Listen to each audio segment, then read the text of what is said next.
ఎక్కడ ఎంత అనుకున్నామ్మా? ఏంటన్నయ్యా? సంవత్సరమ్మా 33 జీతకాలు పెట్టుకునింది. దేనికన్నయ్యా? జీతాలు పనిపాట్లు చెప్పిందమ్మా. పని పాటలకు 66 మంది పెట్టుకునింది. దేనికి? కూలీలకు. కూలోళ్ళా? వాళ్ళందరూ సలకడలు పెట్టుకునింది. నువ్వు దేనికి కూలికే కదా? వాళ్ళందరి దగ్గర పనిపాటు చెప్పించినారు. మా తిక్కమ్మ తిక్కాయమ్మా నువ్వు ఇద్దరు రాయేసి దెబ్బ చేపిస్తాను. మీ అత్త ఏమంటుందా? చెప్పుకోవా శివ అంటున్నది. మీ అత్త ఒక 2 బియ్యాలు వస్తావా? గోవింద అట్టే పడుకో. ఏమైపోతుంది?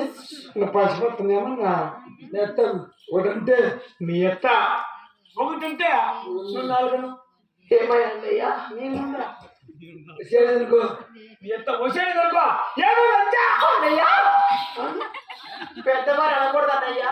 పెద్దవారు అనుకుంటుందయ్యా. కాలం లేదన్నయ్యా. ఇప్పుడంతా కంప్యూటర్ టిక్ టిక్ కొట్టినామనుకో పుట్టిన పెళ్లి కూడా అంటాడు. పెద్దవారు కదన్నయ్య అలా అనకూడదు. అత్త పరగ తీసింది అనుకో చాట తీసుకొని పెట్టుకుని 150 ఏళ్ళు కుట్టి నేనున్నా లంజగిరి ఏమనుకున్నావు నువ్వు? అన్నయ్యా నువ్వు వారమంట పొట్టం అంతా మీ అత్తకే చేసేది ఏంటి? దండబాటులో